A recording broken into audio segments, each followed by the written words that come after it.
الصلاۃ والسلام علیکہ یا رسول اللہ وعلی آلکہ و صحابکہ یا حبیب اللہ۔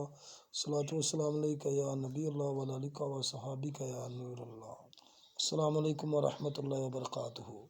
حضرت مفتی محمد حبیب اللہ نقشبندی رحمۃ اللہ تعالیٰ علیہ 10 جولائی 1923 میں ضلع فیصل آباد میں سلار والا اسٹیشن، جو کہ بعد میں دارالحسان کے نام سے مشہور ہوا، کے قریب مترا والی گاؤں مشرقی طرف ہے۔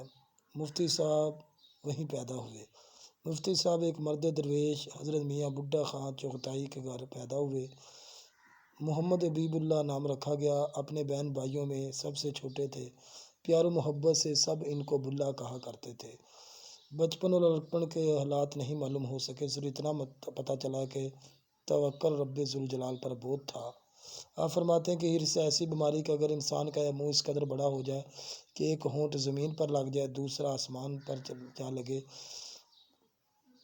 پھر بھی انسان کی ہرس ختم نہ ہو۔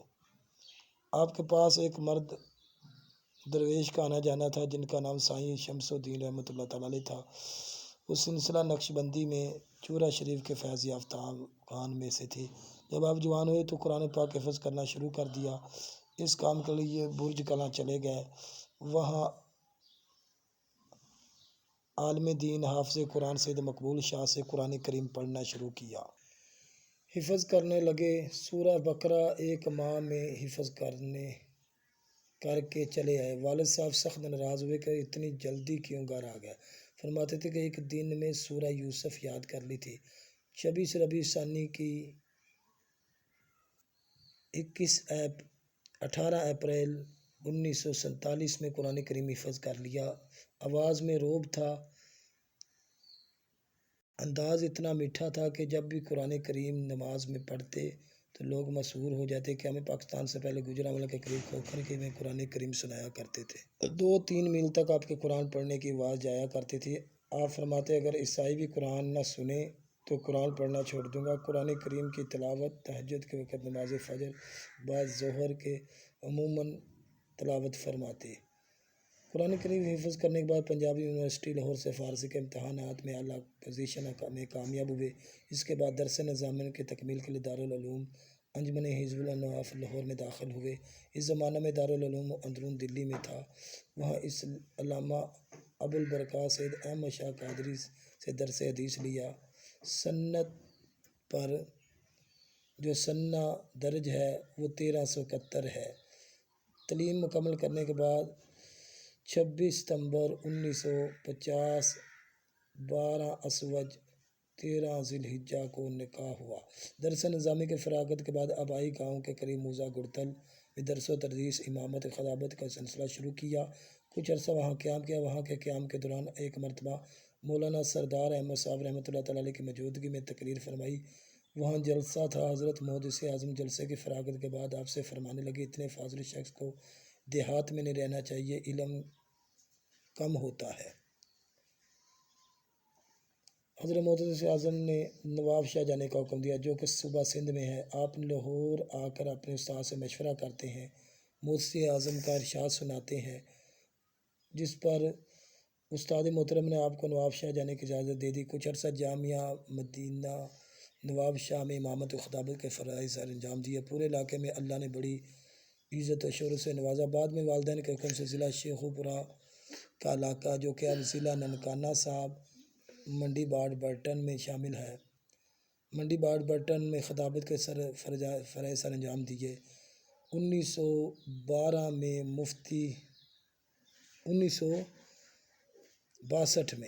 مفتی محمد امین الدین بدیونوی رحمۃ اللہ تعالیٰ علیہ کا وصال ہو گیا۔ کاموں کے شہر ایک کامل عالم دین سے محروم ہو گیا۔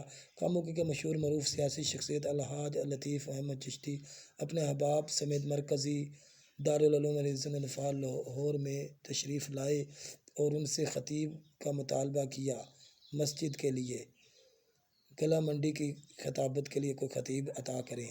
آپ کی نظر انتخاب اپنے شاگرد رشید قبلہ مفتی حبیب اللہ پر پڑی۔ آپ کو جامعہ مسجد گلا منڈی کے امامت کا حکم دیا۔ آپ اپنے استاد کے حکم سے کاموں کی تشریف لائے اور اسی حکم کو ساری زندگی پورا کیا۔ علم دین حاصل کرنے کے بعد آپ والد صاحب کے حکم سے حضرت علامہ محمد سید اسماعیل شاہ بخاری علیہ کرمہ والے سرکار کہ سلسلہ نقشبندیہ میں مجددیہ میں مرید ہو گیا، پہلے ہی دن شیخ کی روحانی توجہ حاصل ہوگی۔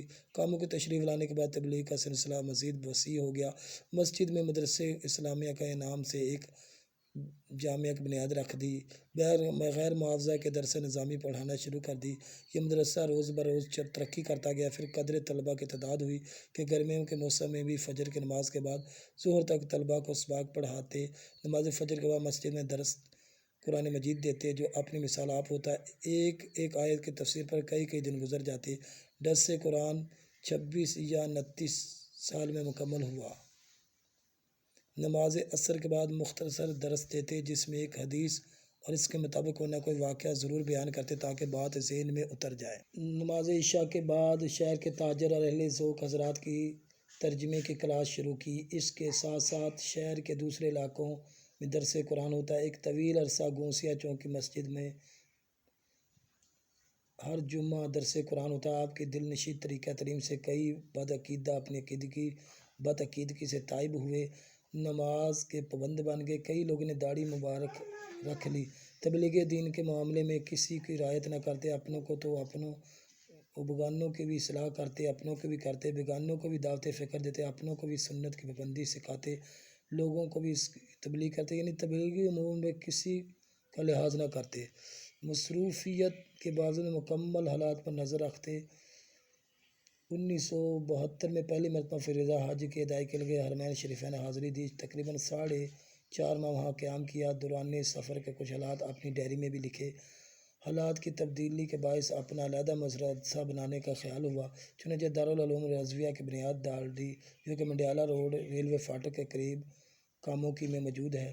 یہاں رضویہ حبیبیہ میں حفظ قرآن کتابوں کی تعلیم کا سلسلہ شروع فرمایا۔ آستانہ عالیہ کرما والا شریف ضلع اکاڑے کی ارادت کے باعث آستانہ عالیہ شرک پور، آستانہ عالیہ کوشلہٹ شریف میں حاضری ہوتی اور تقریریں بھی ہوتی۔ جب آپ 1970 میں سوشل کا نعرہ بلند ہوا تو اہل سنت نے بھرپور طریقے سے مخالفت کی، اسلام کی دفاعی تعلیم سے دنیا کو روشناس کروایا۔ اس زمانے میں آپ نے شرک پور میں اور اس کے موقع پر مشائخ اعظام علماء کرام کی خدمت میں دردمندانہ گزارش کی کہ مشائخ اعظام مزید محنت کر کے تصوف کے مراکز قائم کریں اور علماء کرام بھی محنت کر کے قابل قدر علماء کی جمعیت تیار کریں تاکہ غیر اسلامی روانی نظریات کا مقابلہ کیا جائے۔ اس عظیم و شان اجتماع میں قبلہ عالم میاں خورشید نقشبندی سردار نشین کوٹلہ شریف بھی رونق افروز تھے۔ جب کہ کوٹلہ شریف عرس مبارک میں خواجہ امیر الدین رحمۃ اللہ تعالیٰ میں حاضر ہوئے تو خورشید نقشبندی کے حکم سے ٹوپی اور دستار آ گئی۔ مفتی صاحب کو خلافت اجازت دی جائے، جس کو آپ نے قبول نہ کیا، کوٹلہ شریف جانا ترک کر دیا۔ جب حرمین شریفین میں حاضری تو وہاں شیخ کامل سید محمد علی شاہ کی زیارت ہوئی اور صاحبزادہ نے عرض کیا، بابا جی نے فرمایا کہ میاں خورشید عالم صاحب آپ کو خلافت دینا چاہتے ہیں تو ہم راضی ہیں۔ اس کے بعد داتا گنج بخش علی حجیر کے مزار پر حاضری ہوئی۔ اسی موقع پر میاں خورشید عالم صاحب سے ملاقات ہوگی تو فرمایا، مفتی صاحب کوٹلہ شریف کیوں نہیں آتے؟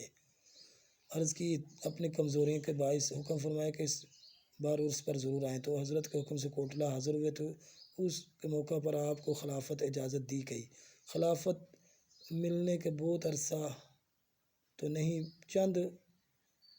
عرصہ بعد چند احباب ہی آپ کے حلقہ ارادت میں داخل ہوئے۔ وصال سے کچھ عرصہ قبل چند لوگوں کو پتہ چلا کہ آپ کیسے گورے نایاب تھے۔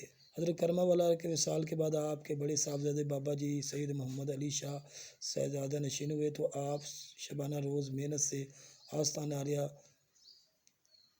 پر عروج آیا کہ حضور بابا جی آپ سے بہت محبت کرتے تھے کہ ایک بار خدمت عالیہ میں حاضر ہوئے تو حضرت نے فرمایا، مفتی صاحب سورہ ملک پڑھو۔ اس کے بعد ختم پڑھنے کا حکم ہوا، پھر درود تاج پڑھنے کا حکم ہوا، پھر فرمایا کہ اب دعا بھی کرے۔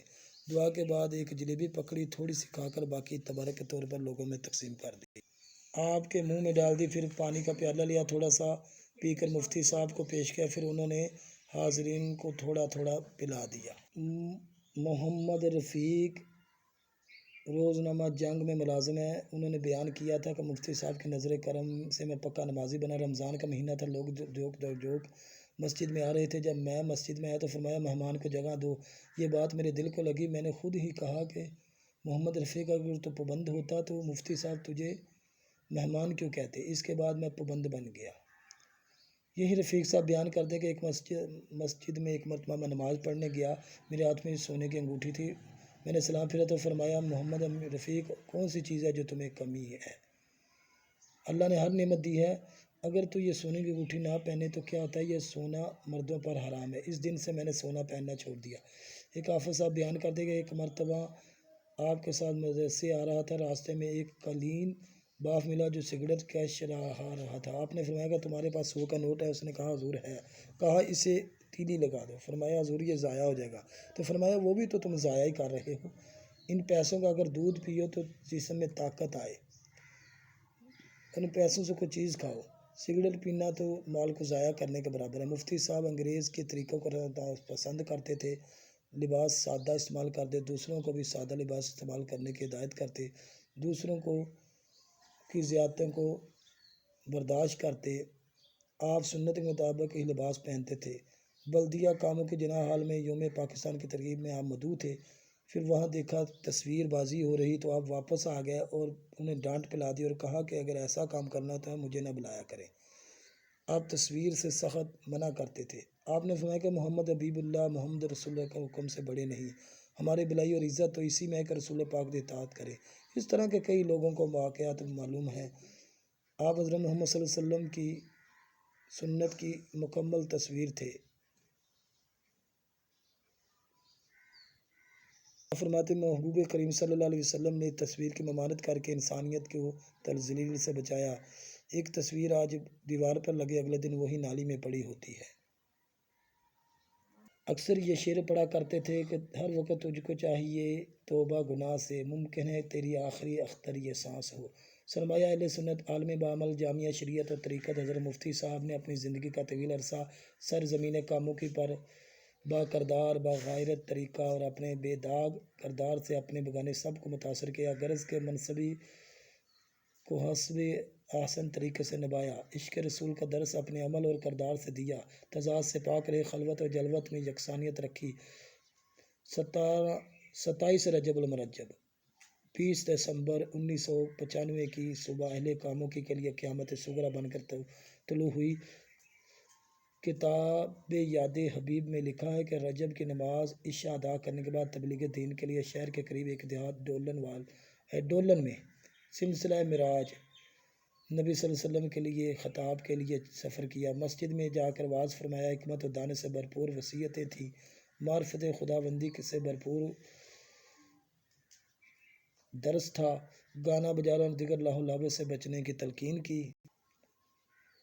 اور کہنے لگے یا اللہ ہمیں ایسی لذت دین کی عطا فرما کہ کسی کے طلب نہ رہے۔ پھر گھر آ کے کھانا طعام ناول فرمایا، گھر والوں سے فرمایا نبی کریم صلی اللہ علیہ وسلم کی عمر مبارک 63 سال تھی، ہماری عمر بڑھتی جاتی، دیکھتے ہیں کب بلاوا آتا ہے۔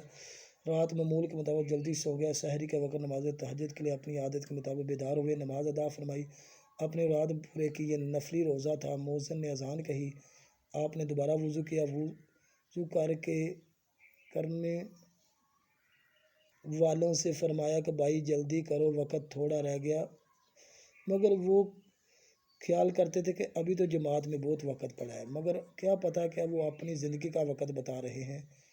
وہ اپنی زندگی کا آخری وضو کر رہے تھے، وضو کر کے اپنے کمرے میں آئے اور عادت و وظائف پڑھتے رہے۔ ایک جراب پہنی دوسری نہ پہنی تھی کہ اچانک درد محسوس ہوئی، چارپائی پر اسم اعظم آ کر پڑھنے لگے، گھبراہٹ سے محسوس ہوئی، اٹھ کر بیٹھے، پھر اللہ اللہ کہتے ہوئے اٹھ کر بیٹھے، پھر اللہ اللہ کہتے ہوئے لیٹ گئے، لا الہ الا کی آواز آئی جو کہ بعد میں مدہم ہو گئی، لب ہلتے رہے، اسی دوران اپنی جان جانے آفرین کے سپرد کر دی۔ انا للہ و انا الیہ راجعون۔ آپ کے صاحبزادگان آپ کے مشن کو لے کر آگے چل رہے ہیں۔ آپ کا جنازہ تاریخی اجتماع تھا، نماز جنازہ کھلے میدان میں ادا کی گئی، چارپائی پر رحمت کی ٹکری چلتی تھی، اچانک رحمت کی فوار آئی، لوگوں پر چھینٹیں پڑی۔ نماز جنازہ سید مسعود احمد رضوی نے پڑھائی۔ مزار مبارک کاموں کی مڈیالہ روڈ نزد پھاٹک مدرسہ حبیبیہ میں موجود ہے۔ اب ذرا مزار پاک کے مناظر ملاحظہ فرمائیں۔